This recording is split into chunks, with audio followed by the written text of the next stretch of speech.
Bienvenidas y bienvenidos a Radio Semilla, el podcast de la Red de Guardianes de Semillas, donde hablamos de regeneración ecológica y social. Yo soy Daniela Borja y hoy tengo el gusto de presentarles a Joe Jiménez, fundadora de la Bioescuela Popular El Cántaro. Joe nació en un pueblito de muy pocos recursos en Paraguay y hace 15 años ella imaginó todo lo que hubieran querido acceder una generación de jóvenes que crecieron sin saber lo que era una biblioteca, que no tenían acceso a tocar un instrumento musical, que nunca habían pisado un teatro, que pensaban que acceder a la cultura era un privilegio y no un derecho que sería una herramienta transformadora para ellos.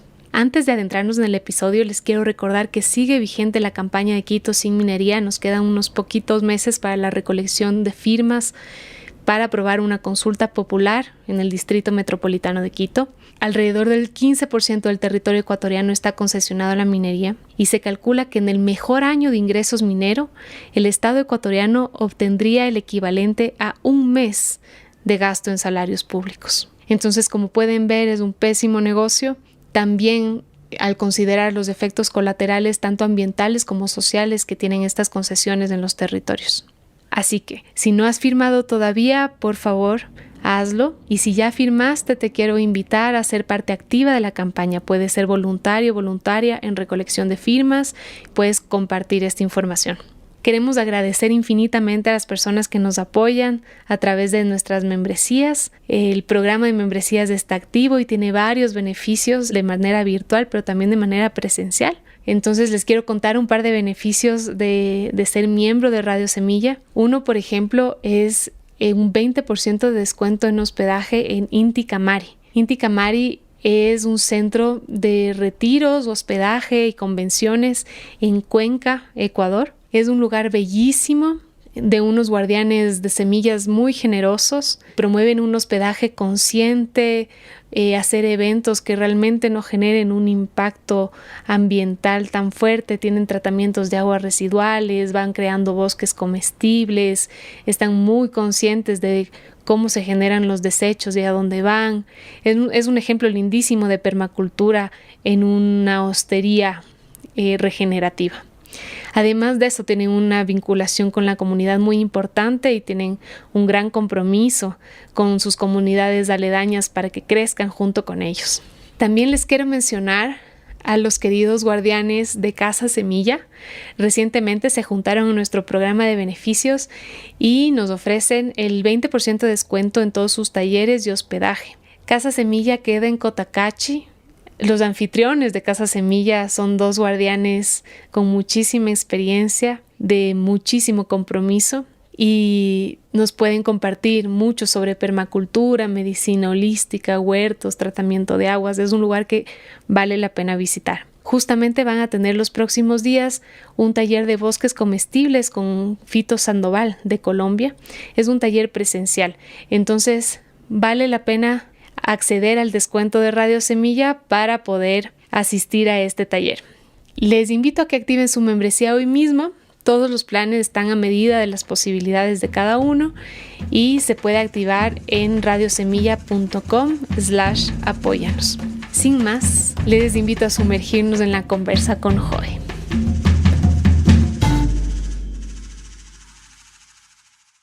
Hola Joe, qué lindo poder encontrarnos y estar juntas en esta entrevista. 4 años que no nos habíamos visto. ¿Cómo llegas hoy? ¿Qué tal? Qué lindo. Primero compartir, volver a verte, volver a ser un poco invisible esas fronteras que tenemos, pero que finalmente se hacen nada cuando nos volvemos a ver. Feliz de encontrarte nuevamente y en esta radio que tanto escuchamos en Paraguay. O sea, para nosotros Radio Semilla es una inspiración. Qué lindo, qué privilegio poder estar con ustedes tan cerquita, ¿no? De todas las personas que estamos interesadas en la regeneración y poder juntarnos, ¿no? Me encantaría que comiences a contarnos un poco de ti. Tenemos tanto de qué hablar y tienes tanto que contar que quisiera que nos comencemos a sumergir. Entonces, quería preguntarte primero, ¿dónde estás? Sabemos que vives en Areguá, pero que nos cuentes un poquito más dónde es, qué características tiene para las personas que no conocen. Dale, bueno, estoy hoy en mi casa. Si le escuchan a un gallo, nuestro gallo Pablo, que está ahí en el patio. Vivimos en Areguá.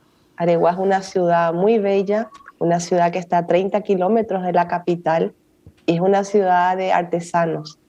La mayoría de las familias que viven en esta ciudad hacen planteras, alcancías y también cultivan fresas. Areguá tiene un lago Ipacaraí, que es un lago muy famoso, hubo una canción muy famosa que cruzó fronteras. Lastimosamente hoy ese lago se encuentra totalmente deteriorado, totalmente contaminado, ya ni peces tenemos, esa es un poco la triste realidad, pero a pesar de eso la ciudad de alguna manera se va convirtiendo en una ciudad dormitorio, porque muchas personas también van a buscar trabajo en Asunción y pasan sus vidas en un autobús, 2 horas ida y 2 horas vuelta, pero a pesar de eso Areguá no pierde su naturaleza, o sea, la ciudad está creciendo, pero por suerte se nos mantienen los bosques que nos rodean. ¿Qué sientes que hace diferente Areguá de otras ciudades de Paraguay? Y uno que, como decía antes, primero su naturaleza, la naturaleza que nos rodea. Tenemos un cerro Coy, que es un cerro bellísimo, también la vida alfarera. Uno camina por las calles de Areguá y ve como en la cocina de una persona es su taller artesanal, es su sala de estudio. Hay una cultura viva muy a la piel. Qué hermoso, Joy. ¿Y tú naciste en Areguá?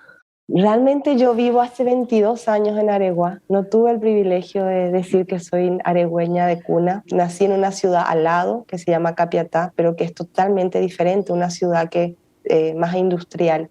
Areguá se salvó de alguna manera porque ninguna ruta internacional la cruza. Ujú. ¿Y por qué fuiste a Areguá? ¿Cómo es la historia? Areguá siempre me enamoró de chiquita cuando estaba mismo en el colegio, cuando me escapaba del colegio venía al lago Ipacaraí.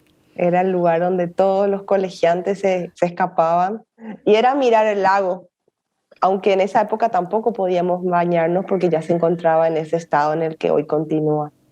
Ujú. Areguá también tiene una característica que tiene un casco histórico antiguo que todavía está preservándose y que eso también le da como que un tono romántico y de alguna manera antiguo. Qué hermoso. Y entonces, cuéntanos un poco cómo fue la historia de cómo llegaste a Areguá y cómo fue la transición, por qué ese cambio de ciudad. Bueno, yo creo que Areguá fue una ciudad que personalmente me enamoró desde chica, pero realmente venir a Areguá, siempre cuento yo la historia, como que yo era una niña adolescente enamorada del arte. Toda mi vida quise tener algo que ver con el arte y en Capiatá, donde yo crecí, justamente no había. Y esta realidad no fue solo mía, sino también fue la realidad de muchas niñas que no tuvimos acceso, que nunca supimos lo que era tocar un instrumento, visitar una biblioteca, que el acceso al arte era un privilegio y no un derecho. Entonces, por algunas cosas de la vida, tuve la oportunidad de venir a trabajar en una galería de arte y me quedé. Pero esa galería paulatinamente fue convirtiéndose en un proyecto social que hoy es el Cántaro, Bioescuela Popular, que es más o menos lo que les voy a ir contando, que realmente es el sueño de esta niña, que somos muchas niñas, de tener un lugar que te albergue, un lugar que te reciba, que te dé herramientas para mejorar y que eso sea una forma de mejorar tu comunidad. Ujú. Y en tu familia, ¿cómo fue tu entorno familiar al principio? O sea, ¿había ese impulso del arte o crees que fue un llamado más personal, más interno? Lastimosamente no fue fácil, fue un llamado mío personal, pero yo creo que mi familia anterior no le dejaron permitir vivir del arte, como que el arte no era algo que podía ser una opción de vida o una forma de estudiar. Yo entré en la Escuela de Bellas Artes a estudiar, pero lo que encontré allí no era lo que yo estaba buscando. Yo buscaba un arte que trabaje con la gente, un arte que involucre a la gente, un arte que no esté divorciado de la realidad social de la gente. Entonces, continué estudiando en Bellas Artes, pero siempre con ese cuestionamiento mío de decir, no es acá, pero no tenía otra opción en Paraguay. Fue así que tuve el privilegio, siempre dije, de ir a estudiar a Francia y allí decidí empezar de cero y busqué una carrera que se llamaba Mediación Cultural, que para mí fue lo mejor que me pasó en la vida, encontrarme con esta carrera, que era justamente lo que yo estaba buscando. Era un arte que trabaje con la gente, un arte que te ayude a trabajar con comunidades vulnerables, con madres solteras, con mujeres en prisión, pero que el arte era el hilo conductor, el arte era el puente. Y el privilegio mayor que tuve fue que cuando terminé la carrera tenía que escribir una tesis. Y lo que yo hice fue cerrar los ojos e imaginar todo lo que hubiéramos querido tener una generación de jóvenes como yo a los 15 años, que crecimos mirando telenovelas porque no teníamos estas oportunidades. Entonces mi tesis se basó en lo que hoy es el Cántaro Bioescuela Popular, mucho más grande ya es hoy, pero empezó con esa semillita. Qué hermoso. ¿Y cómo fue? Porque el cántaro se especializa mucho en niños, niñas, jóvenes, ¿verdad? ¿Por qué ese enfoque específicamente? ¿Qué sentías? ¿Cuál fue el llamado? Y primeramente era devolverme de alguna manera eso que yo no tuve, pero con otros. O sea, un niño que toca una guitarra a los 8 años, una nena que hace teatro a los 14 años y que me cuestione y que nos cuestione las cosas en la escuela. Digo, wow, eso es lo que queríamos, como que el arte no sea algo concebido como un espectáculo o como algo de un ratito, que el arte sea un proceso empoderador de emancipación en niños y en jóvenes que reclamen sus derechos. Yo en mi adolescencia siempre digo, era una persona muy ignorante, era una niña que podía juzgarle y no sabía mis derechos, no sabíamos reclamar, no sabíamos dónde, que había oficinas que podían recibir nuestras quejas. Yo siempre cuento, a mí me quitaron del colegio para limpiar casas. Si alguien me hubiera dicho que había una ley que no permitía eso, yo hubiera usado esa ley. Entonces siempre digo, los chicos que vienen al Cántaro, hacemos arte, pero un arte que tiene que ver con su vida, un arte que le va a ayudar a no permitir injusticias, un arte que le va a ayudar a cuestionar, mismo a cuestionar. A mí a veces me cuesta que me cuestionan a mí y digo, ¿por qué? Y después digo, sí, justamente es lo que nosotros queremos, que nos cuestionen. Pero yo creo que el derecho al arte en Paraguay es como que todavía está muy reducido al quien puede pagar o al que vive en la capital. Y lo que hacemos en el Cántaro es democratizar ese derecho a la cultura y que cada persona tiene todo el potencial de cambiar su entorno y su realidad. No es que nosotros le estamos cambiando, esa misma persona cambia. Nosotros solamente ponemos la escuela popular al servicio de la comunidad y por medio de allí surgen ideas, surgen proyectos y también hoy, este año cumplimos 15 años desde que empezamos en las calles de Areguá, sin techo, sin nada. Hoy tenemos un local propio, una sala de espectáculo, tenemos más de 100 músicos y tenemos muchos chicos jóvenes que salieron del Cántaro y continúan esta filosofía en sus barrios, en sus familias. Wow, me vienen como varias preguntas, ¿no? Por un lado, creo que todavía no hemos explicado a nuestra audiencia, a las personas que nos escuchan, qué es el Cántaro y qué es este proyecto que nos apasiona tanto. Pero un poquito antes de eso, o sea, estoy viendo que para ti el arte es mucho más que la expresión, ¿no? Porque hay una expresión intrínseca en los seres humanos, ¿no? Por eso nace la música, la filosofía, también, ¿no? La escultura, la pintura. ¿Qué es para ti? ¿Qué tipos de arte tú haces y qué es lo que sientes al respecto? Bueno, como te decía, cuando era adolescente quería el arte, como que me llamaba mucho a mí. En Paraguay lo único que teníamos era la Escuela de Bellas Artes, que estaba más enfocado en las artes plásticas, que no contemplaba la realidad social, que no contemplaba el entorno de las comunidades, que era, yo me sentía, recuerdo, muy mal porque yo nunca dibujé bien, pero yo sabía que el arte tenía que ver algo conmigo, pero ese no era mi lugar. Para nosotros como que el arte va más allá de la parte artística, sino el arte es una herramienta para mejorar la vida, para mejorar nuestras propias vidas y que nosotros vivamos nuestros propios procesos artísticos. Mi propio proceso artístico hoy es la bioescuela.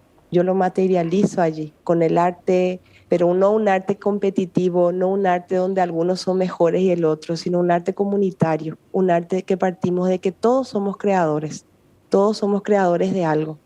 En ese caso tuve la oportunidad de empezar en la escuela popular, pero no me quita la ventaja de que también hago arte, o sea, no, me siento también creadora, no de un proceso artístico personal, pero sí de un proceso artístico comunitario.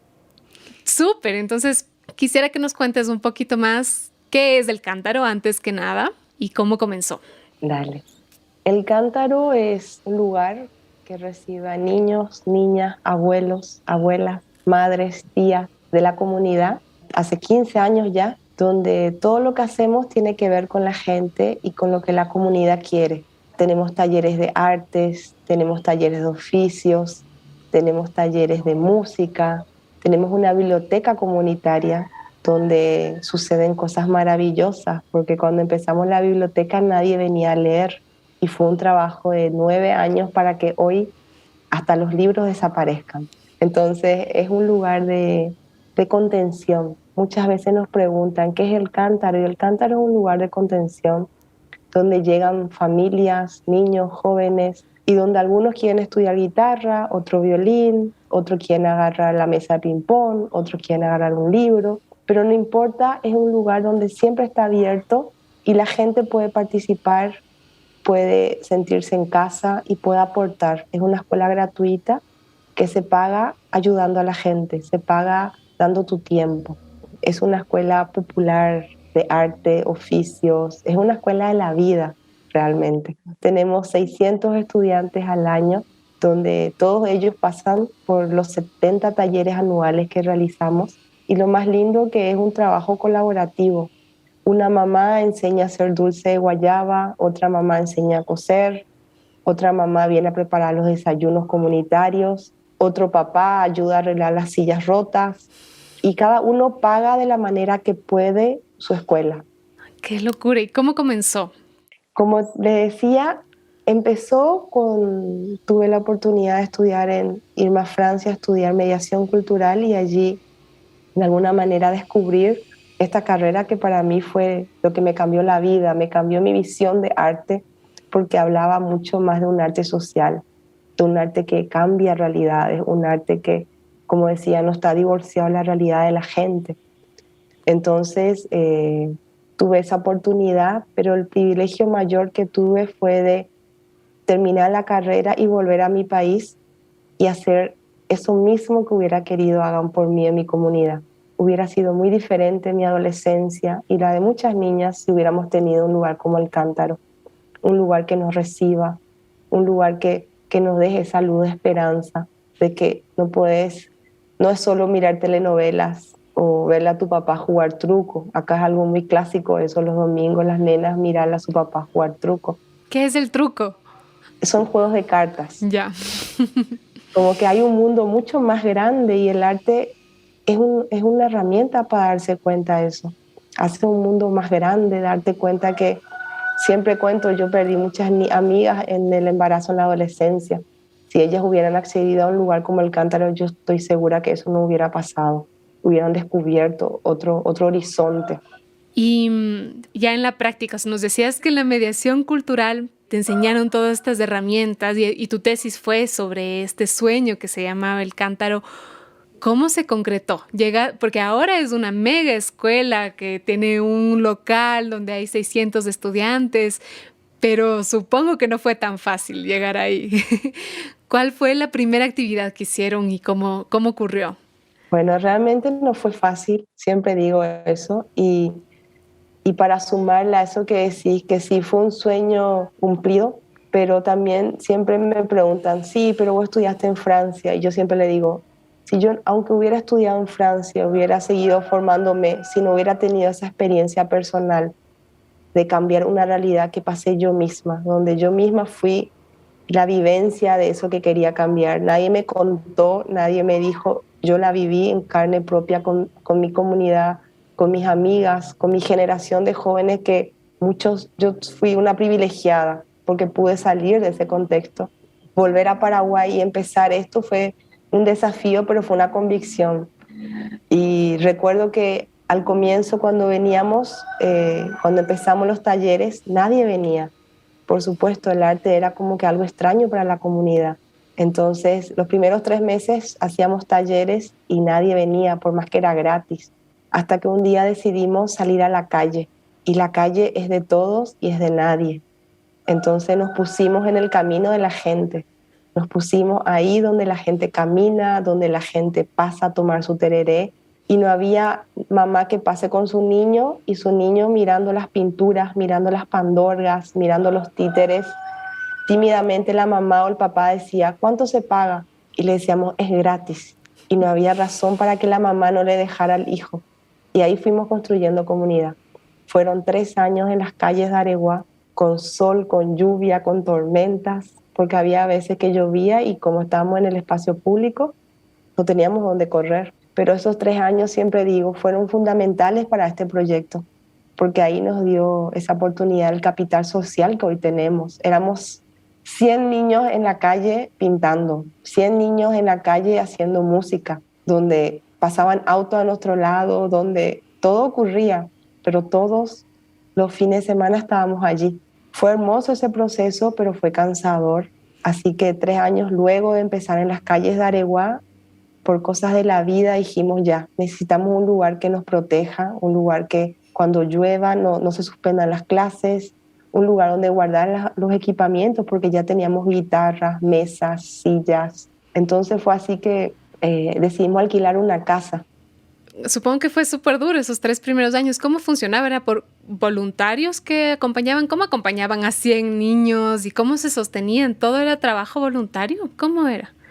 Bueno, y los materiales sí conseguíamos donaciones, las pinturas, todo lo que era los materiales para los talleres.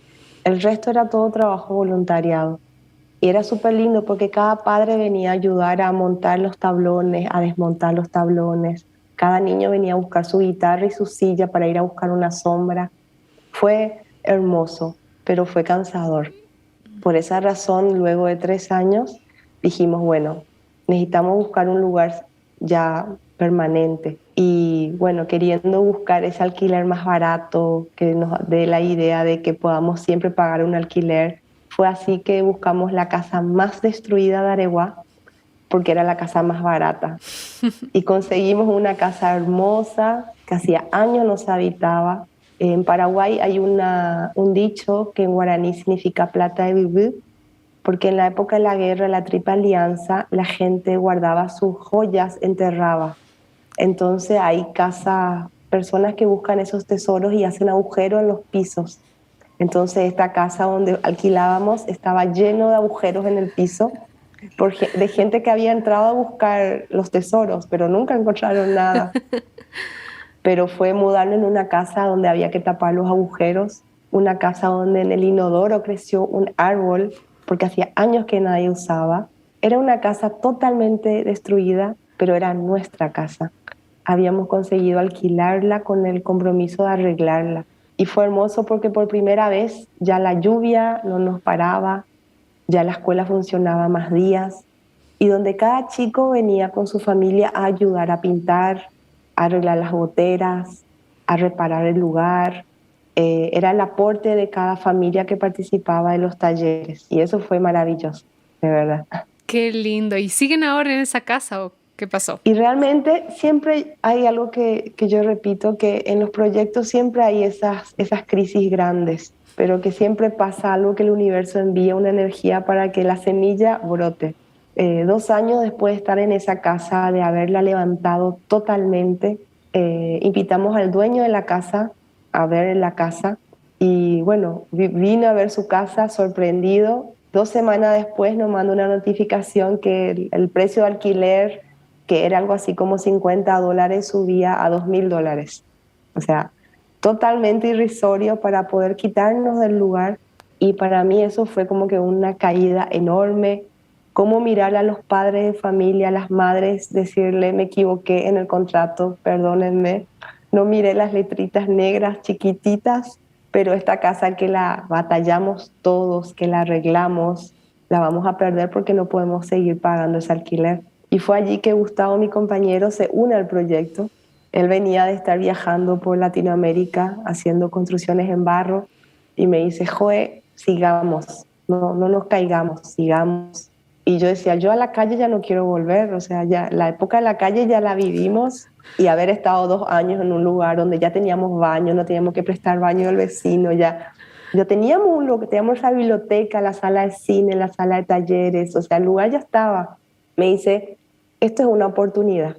Y bueno, en ese momento nosotros teníamos pensado comprar esa casa que estaba muy barata al comienzo, pero bueno, al subir el alquiler también subió el precio de compra. Entonces Gustavo me dice, Joe, compremos con lo que tenemos un terreno baldío, porque con esa plata no podíamos comprar un terreno con construcción. Y me dice, y construyamos como construyen los animales. Y yo le decía, vos me estás jodiendo, vos te estás riendo de mí.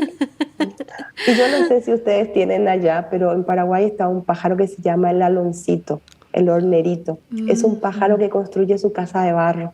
Y me dice, joder, hagamos esto nosotros, repliquemos esto. Y fue así que de alguna razón le hice caso, no sé por qué, porque yo ya estaba como que por soltar el proyecto. Y empezamos, compramos 2 meses después de dejar esa casa, compramos un terreno donde hoy estamos y allí construimos durante 2 años nuestra escuela con las manos de toda la comunidad del Cántaro, madres, abuelos, abuelas, con una técnica indígena de paredes de barro, donde un abuelo decía, no, tiene que ser la mezcla con bosta de vaca, otro decía, no, tiene que ser con bosta de caballo, otro así. Y sin darnos cuenta empezamos a rescatar saberes que la gente ya lo tenía en su mente, porque en Paraguay siempre se construyó de barro, solamente que se había perdido. Y lo más lindo que durante estos 2 años, que fue el proceso de construcción comunitaria en nuestro local actual, que hoy estamos, fue que construimos comunidad. Más que construir una construcción, lo que hicimos fue construir comunidad. Qué lindo. Es hermosa esa historia, ¿no? ¿Cuántos años son desde que se construyó? ¿Cuál fue la primera estructura que se construyó? Porque ahora son varias casitas, ¿no? Cuando conocimos y pasamos por Araiguá había una biblioteca y una sala y creo que cada vez hay más espacios disponibles. Entonces, ¿cuál fue la primera? La primera fue el Ogaguazú, que en guaraní significa casa grande, que es el salón principal donde se hacen todos los conciertos, los talleres más grandes. Y lo más lindo es que hay chicos que vuelven y me dicen, profe, esa es mi pared, yo hice esta pared. O profe, yo junté las botellas para esta pared de botellas. Entonces hay una apropiación de la gente que construyó eso y es hermoso. ¿Y cómo sientes actualmente, ¿no? Que los niños se apropian? ¿Sientes que hay ese proceso? ¿Se siguen construyendo cosas? ¿Cómo construyen esa apropiación ahora? Y nosotros realmente hace unos años tuvimos la idea de construir una película del Cántaro que se llama Voces de Barro, que está liberada en internet, donde decidimos buscarla a todos esos estudiantes que estuvieron en la primera etapa del Cántaro. Si bien los que están ahora son nuevos, porque no vivieron lo que es la calle, lo que es la casa alquilada, ya ellos recibieron lo que hoy existe, fue muy hermoso porque encontrarle a ellos y decir, no pude irme a la universidad, profe, pero esos 3 años que estuve ahí fueron los mejores años de mi vida. Y por más que ya no toco la guitarra, yo sigo, o sea, siguen con ese compromiso hacia su país, hacia construir algo más justo. A veces es triste porque yo veo a mis estudiantes en una estación de servicio o en un supermercado y decís, bueno, eso no pudimos cambiar, pero quedó en ellos la filosofía nuestra de compartir, de ayudarnos, de tratar desde sus lugares, de seguir construyendo, de involucrarnos. Entonces, muchas veces esa realidad nos duele. A mí particularmente me duele porque siempre hablaba yo, chicos, hay que irse a la universidad, hay que seguir estudiando, pero para muchos eso no es real. O sea, todavía en Paraguay la educación universitaria es un lujo. Entonces ahora como que dejar esa semilla en ellos y que por lo menos nazcan eso de respeto a la madre tierra, de respeto al otro, del involucrarse en la comunidad, de saber decir las cosas que están mal, de ser incapaces de aceptar justicia. Es como que eso es el ADN que le dejamos a ellos. Entonces para nosotros hoy es eso lo que la satisfacción de decir, nos hubiera encantado decir otras cosas, pero ese compromiso sigue latente en ellos. Hablaste un poco sobre filosofía del cántaro. ¿Fue algo estructurado cuando lo creaste? ¿Pusiste en un papel y dijiste, esta es la filosofía que queremos tener?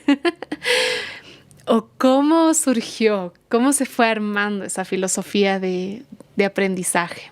Realmente yo no lo armé, se fue armando con los años, donde mismo la propia construcción de la escuela tenía una filosofía.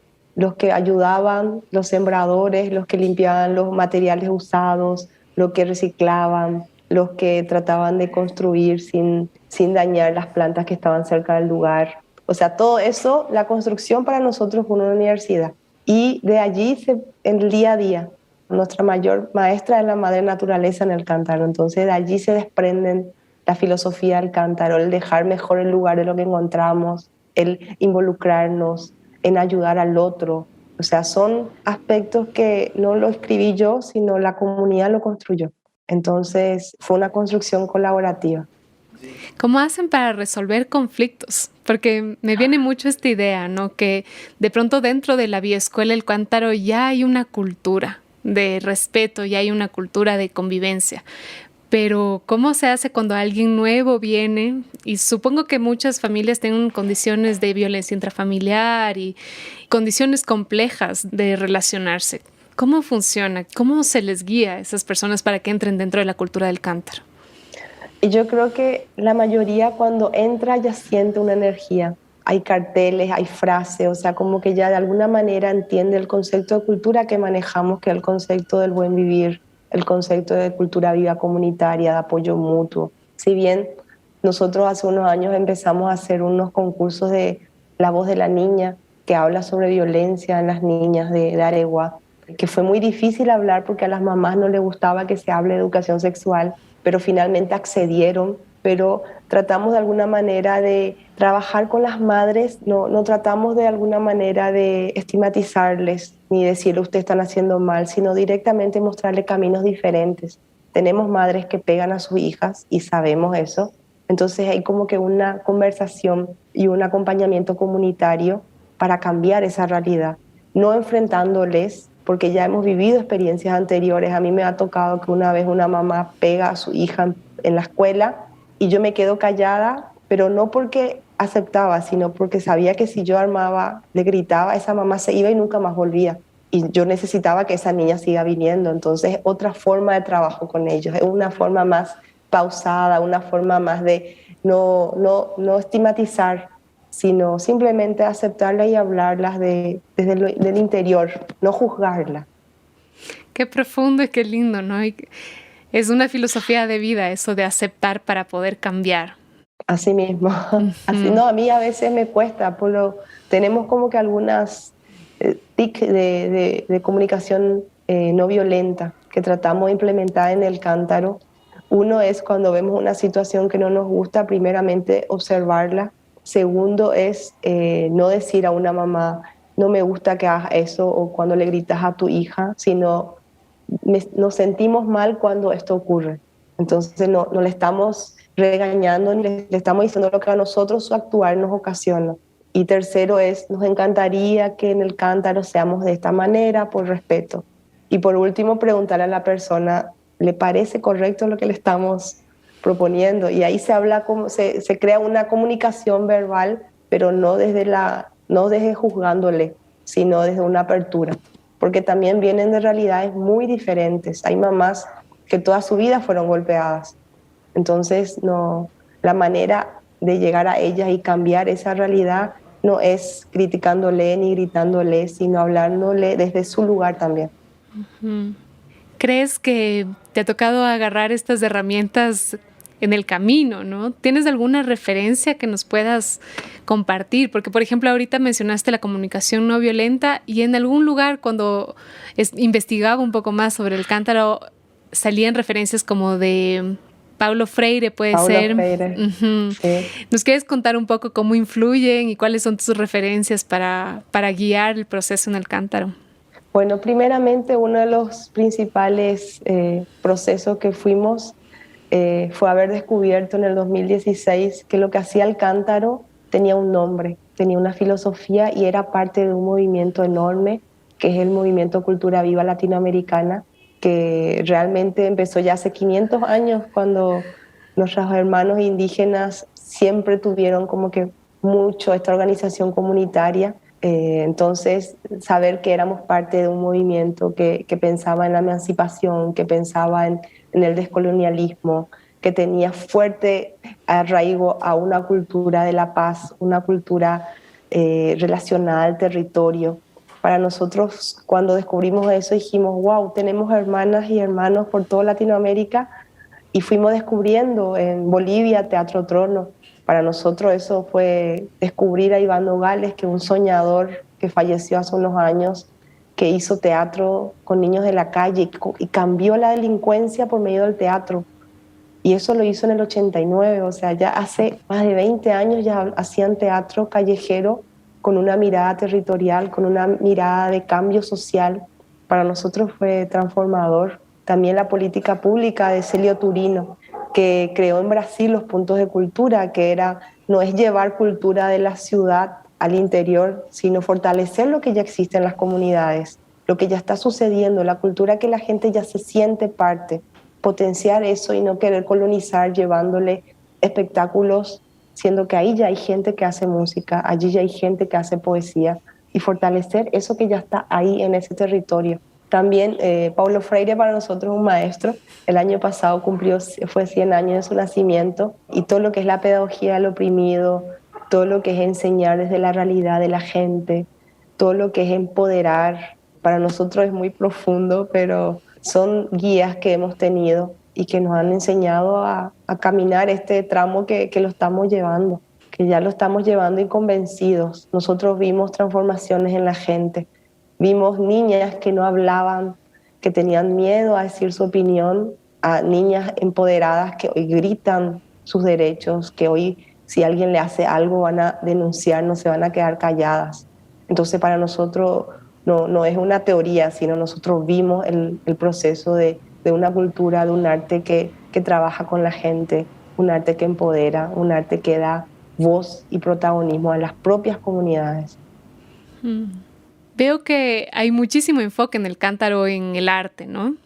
Has mencionado los cursos de guitarra, de cerámica, pero hay muchísima variedad de cursos. ¿Nos quieres contar un poco la variedad que hay? Y también, de paso, me adelanto a la pregunta, ¿cómo hacen para curar esa variedad, ¿no? Porque se siente que hay un aglomerado, están aglutinados los talleres, como que los temas se conjugan entre sí para dar herramientas, ¿no? Entonces, ¿cómo hacen ustedes para decidir qué taller sí, qué taller no? Eso me encantaría que nos cuentes. Bueno, en la escuela siempre decimos que es un abanico de talleres. Lo lindo es que ningún taller es solo un taller. Cada taller está complementado con los demás talleres. Por ejemplo, un taller de ñandutí, que es un tejido original, creo original de Paraguay, pero también veo que hay en México. Las mamás que hacen ese taller son mamás de estudiantes de música. Los hermanitos de los estudiantes de música, mientras que sus hermanos hacen música, hacen el taller de pintura para niños. O sea, es todo una mezcla de talleres que se conjugan entre sí y es lo que le da fuerza. También todo lo que hace el cántaro es solicitado por la comunidad. A cada fin de año, cada chico, cada niño, cada mamá dice, yo sé hacer esto y puedo enseñar esto, pero también me gustaría aprender esto. Entonces, cada taller sí o sí tiene que ver con un pedido real de la comunidad. No es que a nosotros se nos ilumine y decimos, este año vamos a hacer esto. No, todo tiene que ver con lo que la comunidad realmente quiere y también con lo que la comunidad tiene. Hemos creado unos talleres de dulces caseros porque nos dimos cuenta que había muchísimas madres que dominaban esto, que toda su vida hicieron dulces caseros y teníamos ahí un potencial enorme y no lo estábamos usando. Entonces también el trabajo del cántaro se envasa no en lo que no tiene, sino también en lo que hoy tenemos. ¿Qué tenemos hoy? Tenemos padres carpinteros que pueden enseñar carpintería, tenemos madres dulceras, tenemos madres que hacen corte y confección. Entonces todos los talleres, la gente que se acerca a proponer algo ya entiende lo que hacemos. Entonces nunca nos van a proponer hacer, por ejemplo, un desfile de moda porque sabe que no va con nosotros. Pero lo lindo también fue que un aprendizaje importante que al comienzo con los talleres, las personas hace 15 años necesitaban competir. Siempre decían, profe, ¿cuándo vamos a ir a competir? Profe, ¿cuándo vamos a ir a tocar con...? Nosotros no venimos a competir, o sea, era quitar ese modelo que muchos años se nos impuso, porque en Paraguay todavía está esa competición. Competir el taller el curso de danza, o que siempre necesitan estar compitiendo. Y en el cántaro eso no existe. Entonces también fue todo un proceso empezar a compartir con las madres que no estábamos ahí para competir, sino que estábamos ahí para aprender en comunidad y ayudarnos mutuamente, que no éramos un conservatorio, que éramos una escuela popular, donde la competición no es parte de nuestro andar. Entonces fue muy difícil, pero ahora es hermoso porque ya hay ese apoyo mutuo.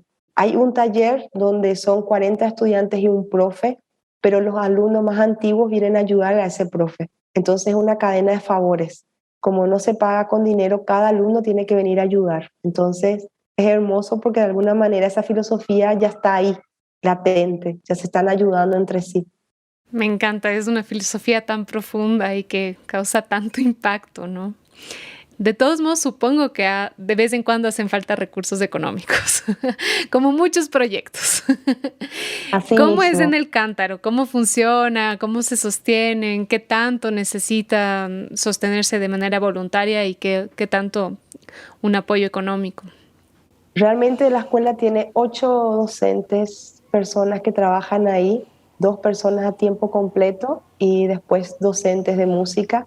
Por suerte, para estos salarios tenemos el apoyo de una fundación que nos apoya, que es la Fundación Itaú, pero la escuela tiene muchísimos otros gastos. Pero para eso nuestra visión desde el 2016 era hacer una escuela autosustentable, no depender de nadie, sino de nuestras propias manos. Y es así que desde el 2016 generamos unos productos que se llaman vasos de la esperanza, que son vasos de cerámica hechos por la comunidad del Cántaro, donde toda la venta sostiene todos los gastos que no tienen financiamiento, los gastos de mantenimiento del cántaro, los talleres que hacemos que no tienen financiamiento, los vamos generando nosotros mismos.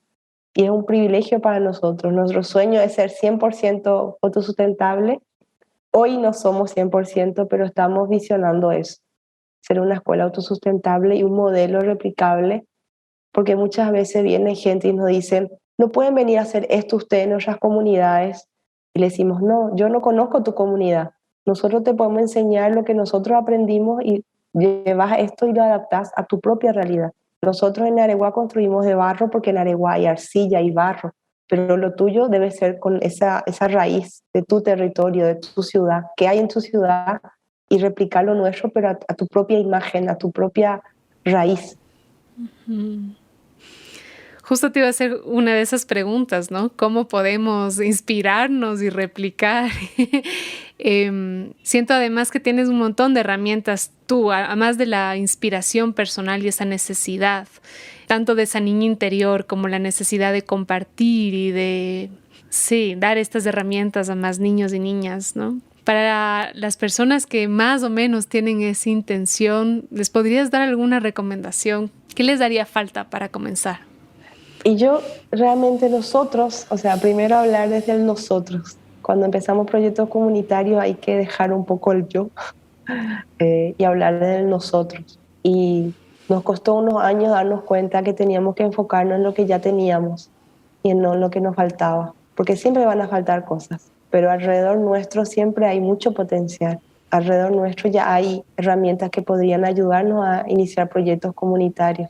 Y una herramienta que a nosotros hasta hoy nos sirve es armar un mapa social del territorio donde vamos a intervenir, donde vamos a trabajar, conocer los conflictos que ya existen en esa comunidad, conocer las cosas positivas, los lugares simbólicos, los lugares de encuentro, la gente que ya está haciendo algo. Es más fácil cuando tenés esa mirada territorial y no te sentís tan solo, sino ya tenés unas bases y eso es un insumo enorme. ¿Cómo haces con este mapa social? Me parece lo máximo. ¿Qué haces con las dificultades? ¿Qué haces con los conflictos? ¿Qué haces con los lugares históricos? ¿Cómo ves tú esa potencialidad de cada asunto, no? Bueno, te doy así unos ejemplos. Nosotros, por ejemplo, hace unos años, cuando nos dimos cuenta el tema del embarazo en la adolescencia en nuestra comunidad, fue gracias a este mapa social. Fue gracias a que pudimos identificar, los conflictos de la comunidad y darnos cuenta que es alto el número de embarazos. Y fue el mapa social por medio de encuestas, de visitas, de preguntas, de visitas al centro de salud que está en nuestra comunidad, que nos dio el soporte, para conseguir financiamiento. Acá tenemos un Fondo Nacional de las Artes, que no es lo mismo decirle, queremos hacer un taller de teatro que hable sobre embarazo en la adolescencia, porque nos gusta, que decirle, queremos hacer un taller de teatro que hable de embarazo en la adolescencia, porque en nuestra encuesta diagnosticamos este problema social con esta encuesta, con este número de encuestas y con este mapa social. O sea, tenemos unas bases para decir, queremos hacer esta realidad. Entonces es mucho más fuerte eso que decir, quiero que financie mi proyecto porque a mí me gusta, que decir, gracias al mapa social, al diagnóstico, tiene muchos nombres, como le pueden llamar, descubrimos esta realidad y necesitamos realizar esta actividad cultural, financiennos. Por supuesto, conseguimos la financiación. Entonces, el mapa social ayuda a eso. También las cosas positivas, también los lugares donde uno puede realizar su actividad cultural. Yo siempre cuento que en Areguá tenemos un árbol que se llama el árbol Santo Domingo, que es un árbol inmenso donde siempre hay parejitas. Siempre. Es un lugar donde las parejitas del colegio se van a estar ahí. Entonces, para la hora de teatro o para las actividades, ese es un lugar simbólico. Si queremos hablar de embarazo en la adolescencia, ese es un lugar clave que tiene significado, un valor emocional, un valor simbólico para las parejitas. Entonces el mapa social te ayuda a ver eso. También los conflictos, también los lugares de donde la gente se reúne, donde uno puede desarrollar su actividad, porque ya sabe que la gente se reúne ahí. Entonces el mapa social para nosotros es una herramienta. Me encanta, qué fantástico, porque normalmente estamos acostumbrados a hacer mapas de muchas otras cosas, pero no nos damos cuenta de estos movimientos sociales y cómo afectan y cómo tenemos un panorama más amplio, ¿no? De qué es lo que está ocurriendo y cómo influir en eso. Así, y tener también un aval, es un aval siempre, o sea, todo lo que hace el cántaro siempre tiene un mapa social primeramente para poder justificar, porque a veces capaz que yo quiero hacer algo, pero no es un problema hoy o no es una prioridad para la comunidad. Entonces, eso, el mapa social nos ayuda a identificar también aliados y justamente una de las cosas, una de las etapas con las que estamos ahora nosotros es empezar a capacitarnos. Si bien en estos 15 años fuimos acumulando experiencia, esa experiencia hoy está al servicio de la gente que quiera replicar esto. Por eso desde el año pasado empezamos a hacer estos encuentros de intercambio de saberes para la gestión cultural comunitaria, que de Ecuador creo que estuvo Dani Pavón, no sé si la conocen, ella es una líder para nosotros, estuvo participando el año pasado y este año continuamos porque más gente necesita compartir esta experiencia y que la utilice a su manera y que la replique en base a su propio territorio. Y nos contabas que hay toda esta base para guiar las decisiones, pero supongo que también hay conflictos de cómo tomar decisiones y cómo llegar a acuerdos. ¿Cómo manejan ustedes la toma de decisiones? Bueno, la toma de decisiones es bastante conflictiva hasta ahora, sobre todo porque somos un equipo de 4 personas de tiempo completo que estamos un poco agotados, pero el hecho de poder delegar algunas funciones, que por ejemplo armamos la comisión de madres y padres del Cántaro, quienes se encargan hoy de los desayunos comunitarios. Hace poco armamos la comisión de estudiantes del Cántaro para empezar a organizar las visitas a museos, que es una actividad que siempre hacemos, empezar a delegar para que toda esa gestión no recaiga más sobre nosotros. Fue un paso enorme, nos costó de alguna manera dejar en otras manos, pero es una manera también de involucrar a la gente. Pero hasta ahora nuestra toma de decisiones es a las corridas. Es hoy que necesita la escuela, hoy que necesita la comunidad, se hace eso, se prioriza lo que verdaderamente la comunidad necesita y quiere. Un poquito antes de comenzar a grabar, nos habías contado sobre un nuevo proyecto de podcast. Cuéntanos de qué se trata, cómo surgió, porque supongo que las personas de Areguá ya se comunican de boca a boca y todo el mundo conoce la bioescuela, ¿no? Si es tan conocido internacionalmente en Areguá, cada ser reconoce la bioescuela El Cántaro. ¿De qué se trata el podcast? ¿Qué objetivo tiene? ¿Qué quieren comunicar con él? Bueno, la Barrofónico, que es nuestro medio colaborativo comunitario, nació en la época de pandemia, porque no queríamos perder contacto con nuestra comunidad y no nos dejaban abrir la escuela. Teníamos que estar encerrados y para nosotros perder contacto con nuestros chicos era muy difícil. Inclusive ellos venían en el portón de la escuela queriendo entrar y nosotros no podíamos abrirle porque si abríamos nos denunciaban. Entonces fue muy duro para nosotros sostener las puertas cerradas porque los chicos venían igual, querían entrar en su escuela. Entonces dijimos, bueno, empecemos a hacer algo desde lo los grupos de WhatsApp, porque acá el acceso a internet todavía es muy lento, pero WhatsApp todo el mundo tiene. Entonces nació la idea de crear un medio colaborativo de historias de Areguá, donde durante la pandemia lanzamos 3 concursos. Uno se llamaba Microrelatos de Areguá, donde la gente o nuestros estudiantes podían enviarnos audios de WhatsApp contando una historia. La historia de un árbol, la historia de la Upacaraí, de algún fantasma, la historia del primer bus de Areguá, todo lo que se le ocurría en historias. Segundo, fue un concurso que se llamó Cotidianos Extraordinarios, que es la gente común de Areguá, el señor que vende diarios, el boyero, el vendedor ambulante, que nuestros estudiantes le hacían entrevistas y ellos contaban su historia. Entonces era una manera para nosotros, uno, de guardar un banco de historias de Areguá y otro, como que no perder ese relacionamiento con nuestra comunidad. Y fue hermoso porque madres mandaban historias, algunas religiosas, pero otras no tanto, y lo que queríamos era que sea una diversidad. Pero gracias a eso nos permitió hoy tener más de 100 historias guardadas que ojalá podamos en algún momento editar. Y también nos permitió grabar un disco del cántaro. Barrofónico en la época de la pandemia grabó música de nuestros estudiantes que nos enviaban por WhatsApp. Y fue muy hermoso porque por más que no podíamos permitirle entrar en la bioescuela, ese contacto se hizo, no se rompió, y Barrofónico nos permitió mantener contacto con la comunidad en la época de la pandemia. ¿Se puede escuchar la grabación de Barrofónico? ¿En dónde se puede escuchar? Se puede escuchar en todo. Tenemos una página en Facebook que es Barrofónico, pero también está en SoundCloud. En todas las plataformas de podcast uno pone Barrofónico y ahí puede escuchar las historias que hay en Areguá. Qué lindo. Y hablando de historias, me da un montón de curiosidad cuántas historias de transformación debe haber atrás de esos jóvenes, ¿no? Y de todos esos niños que han pasado por el cántaro. ¿Cuáles son las que más te han conmovido en estos 15 años?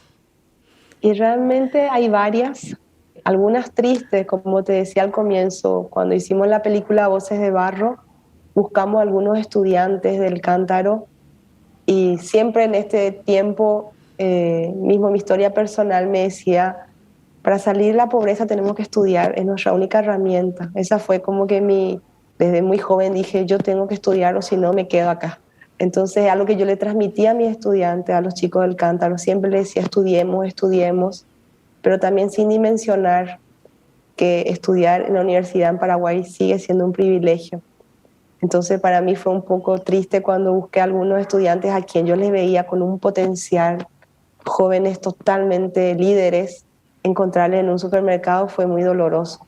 Pero luego de cuestionarme, inclusive me afectó mucho, me di cuenta que, bueno, si bien no pudieron llegar a la universidad, esos jóvenes son jóvenes totalmente distintos, que el paso por la escuela les hizo ver una realidad diferente y que desde el lugar donde están van a saber cambiar su realidad, o a sus hijos, o que también ya son personas que van a tener mucho más criterio a la hora de elegir sus representantes. En Paraguay, lastimosamente, hasta el día de hoy la gente vende su voto, pues ningún chico del cántaro va a vender su voto.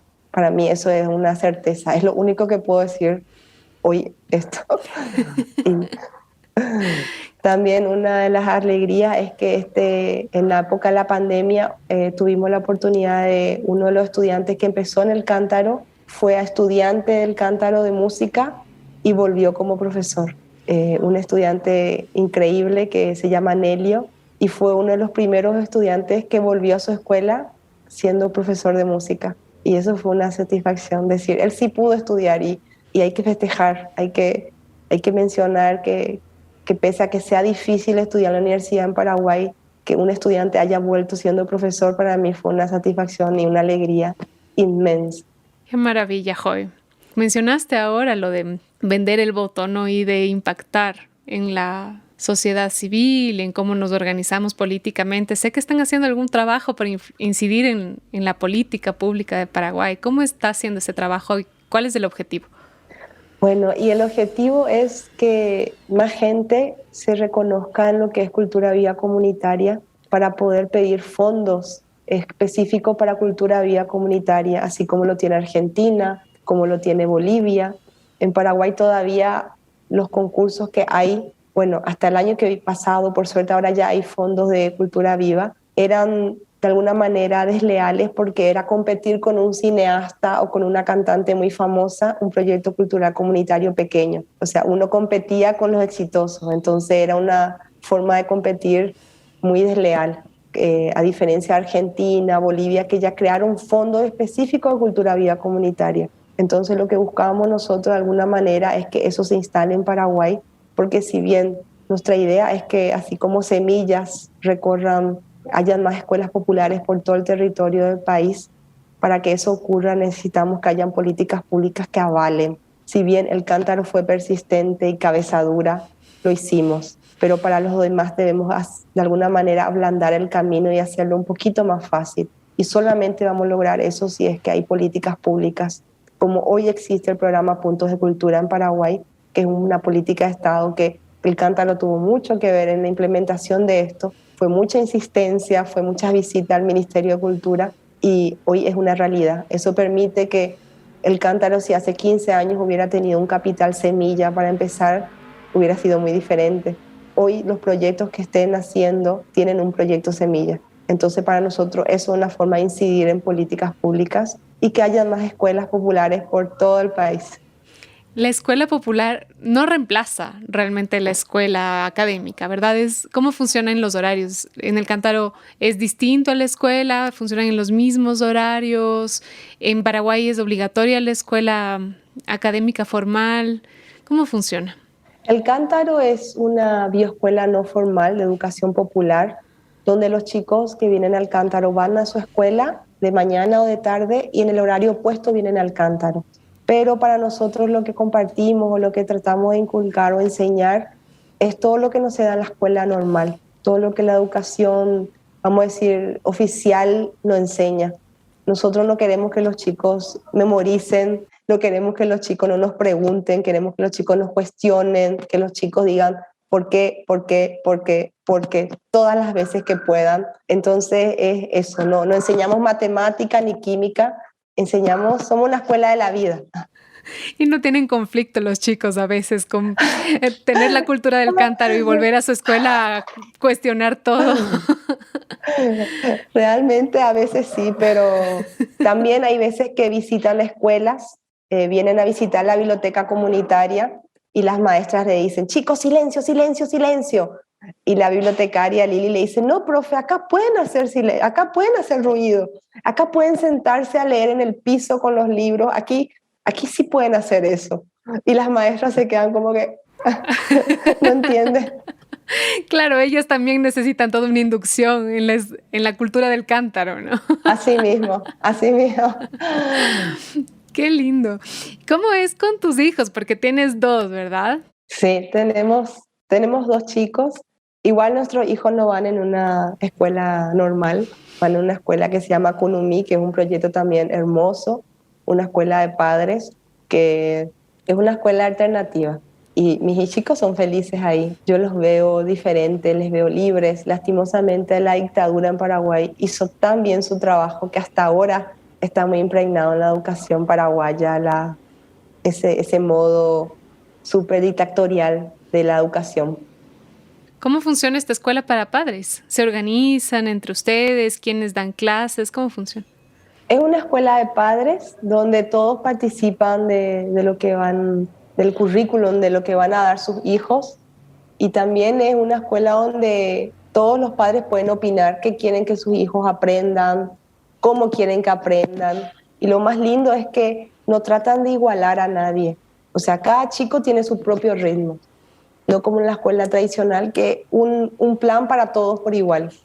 Mi hijo, por ejemplo, Tierra, es un niño que él necesita aprender con el cuerpo. Él no puede sentarse a ser dictado. Él necesita aprender con el cuerpo. Entonces, él es así. Él aprende con su cuerpo. Se trepa árboles, aprende a contar, juntando cocos. Es su forma y eso se respeta en esta escuela. Y eso es muy hermoso.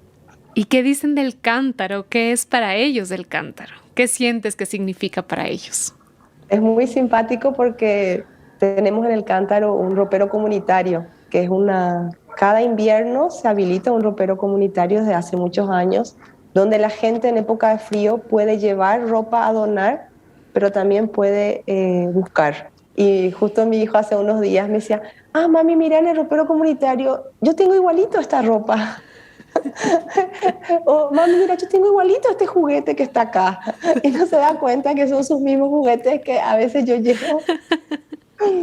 O todo lo que ve en nuestra casa lo ve en el cántaro, porque como que yo siempre trato de mover. Y me dice, mami, no es comunitaria nuestra casa, ya basta.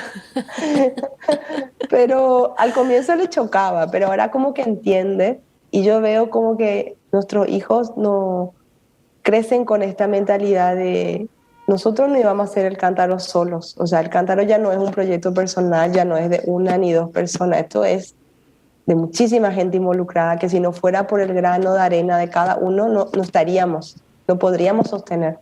Entonces, es lindo eso, ver cómo mismo nuestra familia nos apoya, nos acompaña. Nosotros no vivimos de esto, pero vivimos para esto. O sea, tenemos un salario emocional.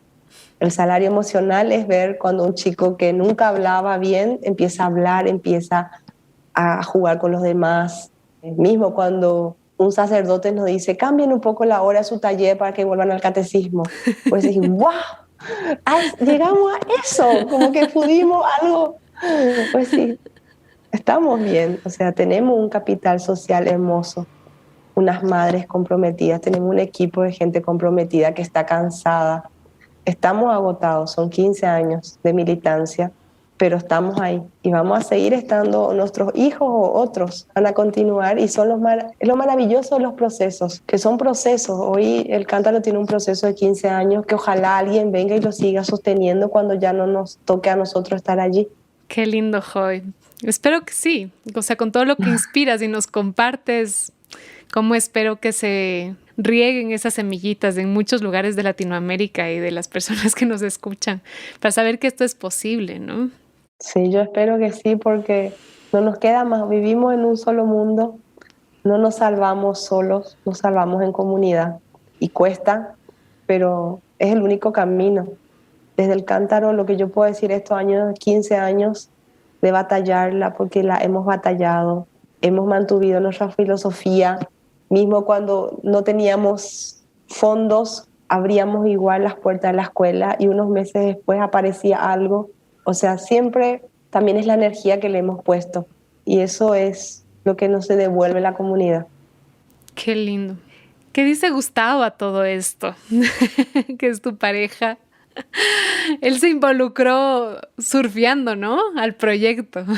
Se embarcó. ¿O cómo le embarcaste? Él dejó todo.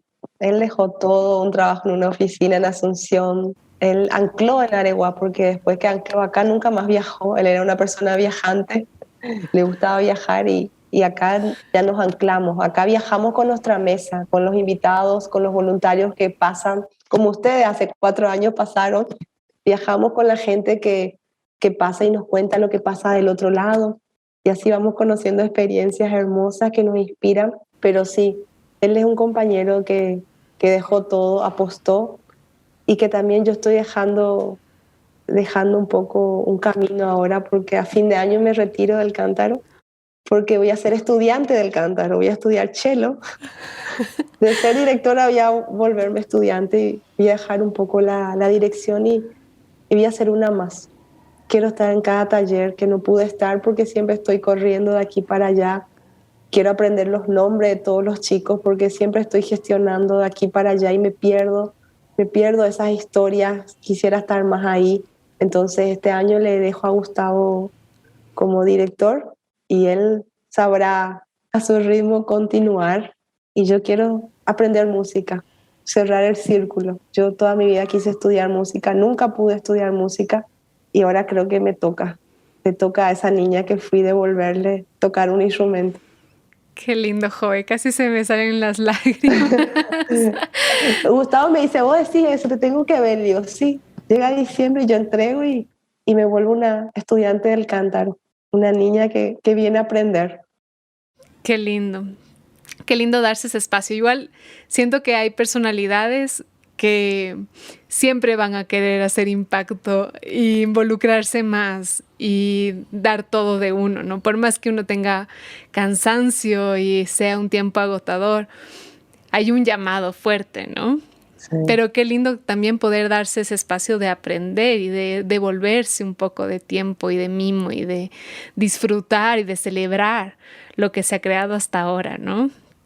Creo que no les habíamos contado a la audiencia cómo nos conocimos, que con Guarmifonías, este viaje que hicimos en bicicleta con 4 chicas desde Ecuador hasta Brasil, pasamos por Paraguay. Yo conocí a Gustavo en un programa en Estados Unidos y supe de la bioescuela. Y fue hermoso contactarles porque queríamos investigar sobre este proyecto, ¿no? Con Joe como directora en ese tiempo. Y al mismo tiempo, como éramos unas ciclistas sin casa, casi que indigentes, pero con bicicleta, les pedimos hospedaje. Entonces tuvimos el privilegio de compartir unos 3 o 4 días en casa de Joe y Gustavo con los guaguas y conocer de cerca el cántaro y la dinámica con la que se construye. Entonces, pues puedo confirmar que se siente toda esta energía de comunidad, de paz, de hacer las cosas de una manera mucho más local, respondiendo al territorio, ¿no? Y fue una lindísima manera de adentrarse a Paraguay y de conocer toda la potencialidad que tienen, ¿no? Porque también he sentido y sentíamos con las chicas en ese momento que a pesar de que Paraguay tiene una fauna hermosa y el agua Ipacaraí, para nosotras lo más especial de Paraguay fue la gente, fue su capital social. Entonces, que el cántaro pueda destacar y reforzar ese capital social es hacer que esa potencialidad solamente extrapole y se expanda, ¿no? Así mismo. ¿Cómo está Gustavo con el reto? Y él como no estuvo en el comienzo, creo que tiene más energía que yo. Yo estoy como que queriendo hacer una pausa y como te decía, para mí es cerrar el círculo, ser una estudiante de música de la escuela que impulsó las niñas que no pudimos estudiar. Así que él está contento, está comprometido y yo creo que una vez leí que a veces los directores son los problemas, los directores fundadores son los problemas de las organizaciones cuando ya crecieron mucho. Entonces empiezo a ver que es bueno que todo proyecto tiene etapas y soy más útil con estas capacitaciones que estamos haciendo, incidiendo en políticas públicas, ayudando a que la gente que quiere replicar esto, ayudarle a redactar sus proyectos, ayudarle a entender cómo conseguir financiamiento. O sea, hoy me gustaría hacer ese abono para esas semillas, porque no hay día que la gente no venga a decirnos, ayúdenme, quiero replicarlo. Y las ganas no nos faltan, pero el hecho de estar ahí en el día a día, en el cántaro, en el cotidiano, no permite que podamos regar. Entonces, mi desafío también es regar, así como mucha gente me nutrió y nos ayudó a nosotros, capaz que hoy es nuestro momento también de ayudar a hacer un poco más de abono para esas semillitas que necesitan y deben salir para poder seguir construyendo un país, una Latinoamérica más justa, más solidaria. Se me salen las lágrimas, Joe. Porque finalmente es eso, ¿no? Volvernos tierra, cómo seguir esos ciclos naturales de cómo nacemos, crecemos y después volvemos al ciclo. Y lo que tú hablas tiene tanto sentido socialmente, como dejar también el ego, la dirección, lo que nos mueve para seguir nutriendo, seguir abonando, que todo nuestro cuerpo y nuestra energía vuelva a donde vino y nutra a los demás y nutra la vida, ¿no? Sí, así mismo. Qué lindo, Joe. ¿Quisieras compartirnos algo más? A mí me gustaría que menciones de todos modos dónde te pueden encontrar, dónde pueden encontrar el cántaro, cuáles son los contactos. Dale, la gente si quiere puede encontrarnos, tenemos una página de Facebook que es El Cántaro Bioescuela Popular. Allí está toda la información, también allí pueden ver todo lo que hacemos, todo lo que creemos, todo lo que hemos construido. También en YouTube hay nuestra película que se llama Voces de Barro, que cuenta un poco la historia del cántaro, pero ya hace 5 años se lanzó la película, entonces hay partes de la historia actual que no va a estar, pero allí puede encontrar un poco los inicios. Y nada, yo más que agradecer, para nosotros Radio Semilla es una inspiración. Ojalá podamos seguir articulando más, seguir escuchándonos y aprendiendo unos de otros. Y realmente yo creo que lo que más nos inspira a nosotros acá cuando hablamos con compañeros y compañeras de toda Latinoamérica es pensarnos como una patria grande, seguir estas conexiones, seguir intercambiando experiencia, seguir nutriéndonos y eliminar de alguna manera esas fronteras mentales que nos pusieron, porque somos todos una patria grande que necesitamos fortalecernos y juntarnos. Así que este pedazo de historia de Areguá pueda llegar a tantos lugares por medio de Radio Semilla es un punto súper importante y valioso, y viceversa, que también nosotros podamos hacer llegar a más gente Radio Semilla para que más gente pueda escuchar, mismo localmente, en toda nuestra patria grande, porque eso nos hace fuerte, conocernos y que las fronteras no existen, estamos juntos.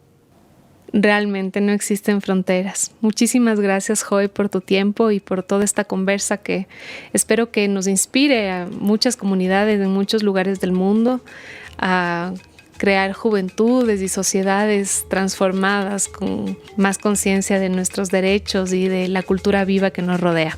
Gracias, amigas y amigos, por escucharnos. Esperamos que nos acompañen en nuestros próximos episodios de Radio Semilla. Hasta pronto.